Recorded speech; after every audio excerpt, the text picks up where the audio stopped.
Towel కప్పి పోయి కొడకపోతాం towel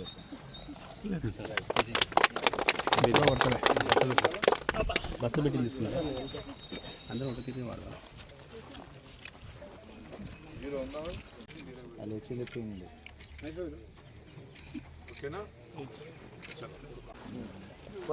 ఇట్లా వెనక జరిగితే అందరూ వెనక జరిగితే వస్తారు మీరు జరిగితే మీరు రాదు మీరు అటు పోతారు జనం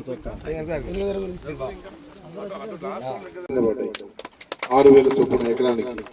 మరి రైతు రుణమాఫీ ఈ గ్రామంలో దాదాపు 2 కోట్ల రూపాయలు. రైతుల సంఖ్య కూడా 98 మంది. 10,000 కొనుగోలు కేంద్రాలని మరి అటు సహకార సంఘాల సొసైటీ ద్వారా, అదేవిధంగా ఐకేపీ నిర్వాహకుల ద్వారా మరి రాష్ట్రం అంతటా ప్రారంభించడం జరుగుతూ ఉంది. గతంలో ధాన్యమంతా బయట దళారులు కొన్న తర్వాత కేంద్రాలు స్టార్ట్ చేసేది. కానీ మన ప్రభుత్వం మరి ఇంకా వరి కోత స్టార్ట్ కాకముందే స్టార్ట్ చేసినాం. మరి ఒక్కసారి డిఫరెన్స్ ఆలోచించుకోవాలి. అదేవిధంగా గత ప్రభుత్వం తాలు కింద అని చెప్పి తరుగు 10 కిలోలు తీసేసి, కానీ మనం ముందే దాంట్లో తాలు గాలి పట్టి మరి గింజ కూడా తాలు తీయకుండా తరుగు తీయకుండా మరి వారికి చెల్లింపులు చేస్తాము.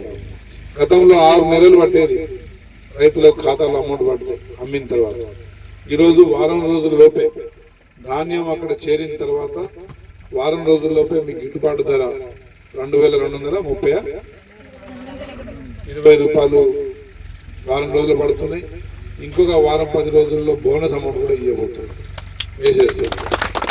మరి గతంలో దాదాపు ఇక్కడ 6,500 క్వింటాలు మరి ఇక్కడ ధాన్యం కొనుగోలు చేయడం జరిగింది ఇదే సెంటర్లో. దానికి గాను 32 లక్షల బోనస్ సన్నాలు పండించిన రైతులకు ఇచ్చినారు. అదేవిధంగా మరి పోయినసారి కంటే ఇంకా ఒక 3-4 వేల క్వింటాల ధాన్యం ఎక్కువ వస్తుందని చెప్పి అంచనా చేస్తూ ఉన్నారు.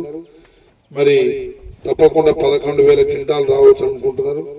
మరి తప్పకుండా వారికి అన్ని రకాల మరి వసతులు కల్పించడానికి ఏర్పాట్లు